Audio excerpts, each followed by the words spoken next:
sommes au dispositif IME Saint-Réal, situé à Saint-Jean-de-la-Porte, tout proche de Saint-Pierre-d'Abigny, en Savoie.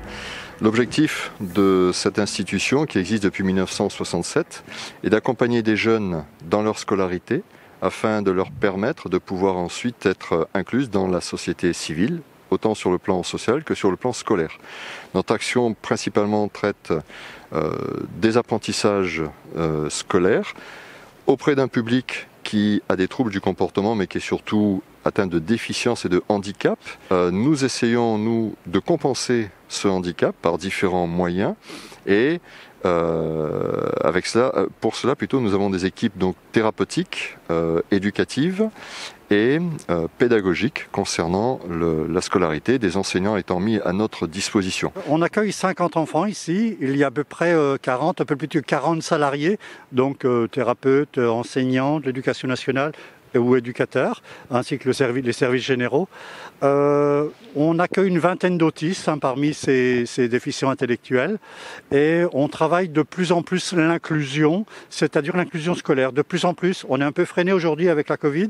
Malgré tout, on essaye d'inclure un maximum d'enfants dans les écoles des environs, voire de leur secteur. Tous les enfants sont accompagnés quasiment toute la journée. Pour certains, en fonction de leurs besoins, ils vont avoir des suivis thérapeutiques qui peuvent être en psychomotricité, en orthophonie, voire avec la psychologue. On a également un psychiatre qui est présent aussi. Donc ils sont à l'école 6 heures par jour.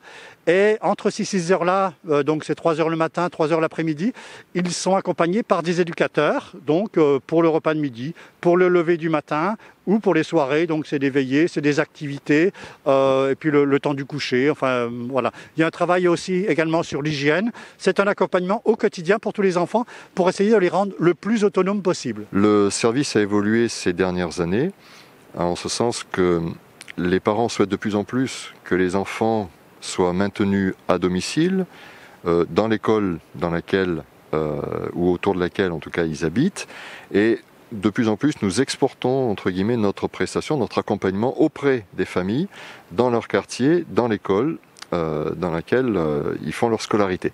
Donc à l'époque, en 67, c'était essentiellement un internat. Aujourd'hui, l'internat est moins important qu'à une époque, tout simplement parce que nous accompagnons sur le lieu de vie habituel des enfants, leur parcours scolaire, pour leur permettre de continuer à évoluer et de les sortir aussi d'une institution dite spécialisée. Nous, on est partant pour l'inclusion.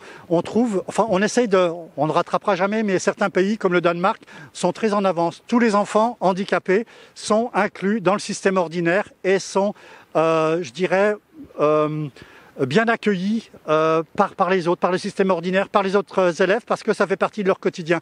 Aujourd'hui en France, on a un train de retard, je dirais, parce que ces enfants-là, on a un peu peur parce qu'on ne connaît pas, on ne sait pas quel est leur handicap, ils sont différents.